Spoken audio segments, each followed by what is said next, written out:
ಬೀದಿ ನಾಯಿಗಳಿಗೆ ಅಂಟು ರೋಗದಂತಹ ವಿಚಿತ್ರ ರೋಗ ತಗುಲುತ್ತಿದ್ದು ಮನುಷ್ಯರಿಗೆ ತಗುಲುತ್ತಿದ್ದ ಅಂದಿನ ಕುಷ್ಠರೋಗದ ರೀತಿಯಲ್ಲೇ ಮೈ ಮೇಲೆ ಚಕ್ಕೆ ರೀತಿಯಲ್ಲಿ ನಾಯಿಗಳ ಮೈ ತುಂಬಾ ಸೃಷ್ಟಿಯಾಗಿರುವುದರಿಂದ ಕೆರೆದುಕೊಳ್ಳುತ್ತಾ ಇರುವ ಬಹುಪಾಲು ನಾಯಿಗಳಿಂದ ಇತರೆ ಪ್ರಾಣಿಗಳಿಗೆ ಹಾಗೂ ಮನುಷ್ಯರಿಗೆ ಯಾವ ಗ್ರಹಚಾರ ಕಾದಿದೆಯೋ ಆ ಭಗವಂತನೇ ಬಲ್ಲ.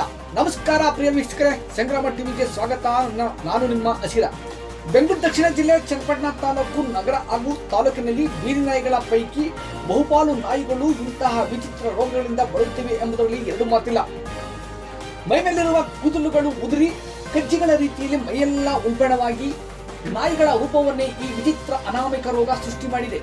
ಜಿಲ್ಲೆಯ ಜನರ ನಡುಬಿಡ್ತ ಸಂಗ್ರಾಮ ಟಿವಿ ಒಂದು ತಿಂಗಳಿನಿಂದಲೂ ಬೀದಿ ನಾಯಿಗಳ ಮೇಲೆ ಪರಿಣಾಮ ಬೀರುತ್ತಿರುವ ಅನಾಮಿಕ ರೋಗವನ್ನು ಪರೀಕ್ಷೆ ಮಾಡಲಾಗಿದ್ದು ಪಶುವೈದ್ಯ ಆಸ್ಪತ್ರೆಯ ವೈದ್ಯಾಧಿಕಾರಿಗಳು ಗಂಭೀರವಾಗಿ ಪರಿಗಣಿಸಬೇಕಿದೆ. ಈ ರೀತಿಯ ಅನಾಮಿಕ ರೋಗವಿರುವ ನಾಯಿಗಳು ವಿರಳವಾಗಿದ್ದವು, ಆದರೆ ಇತ್ತೀಚಿನ ದಿನಗಳಲ್ಲಿ ದ್ವಿಗುಣಗೊಂಡಿದ್ದು ಎಲ್ಲೆಂದರಲ್ಲಿ ಇಂತಹ ನಾಯಿಗಳು ನೋಡಬಹುದಾಗಿದೆ. ಎಲ್ಲೆಂದರಲ್ಲಿ ಇರುವ ನಾಯಿಗಳು ಮೈ ಮೇಲೆ ಇರುವ ಕಜ್ಜಿ ರೀತಿಯ ಚಕ್ಕೆಗಳನ್ನು ನಾಲಿಗೆಯಿಂದ ಸವರುವುದು, ನೊಣಗಳು ಮೈ ಮೇಲೆ ಮುತ್ತಿರುವುದನ್ನು ಕೂಡ ನಾವು ಕಾಣಬಹುದಾಗಿದೆ. ಘನ ಸರ್ಕಾರ ಬೀದಿ ನಾಯಿಗಳಿಗೆ ವಿಶೇಷವಾದ ಸವಲತ್ತು ನೀಡಿರುವುದು ಶ್ಲಾಘನೀಯವಾದರೂ ಮೊದಲು ನಾಯಿಗಳಿಗೆ ಹರಡುತ್ತಿರುವ ರೋಗದ ಬಗ್ಗೆ ಜಾಗೃತಿ ವಹಿಸಬೇಕಾದದ್ದು ಮಹತ್ತರ ಜವಾಬ್ದಾರಿಯಾಗಿದೆ.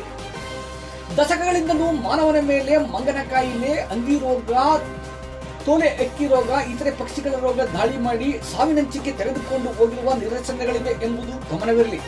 ಅನಾಹುತ ಎದುರಾದಾಗ ಪಶ್ಚಾತ್ತಾಪ ಪಡುವುದಕ್ಕಿಂತ ಅನಾಹುತ ಎದುರಾಗುವ ಮೊದಲೇ ಎಚ್ಚರ. ಇದು ಸಂಗ್ರಾಮದ ಕಳಕಳಿ.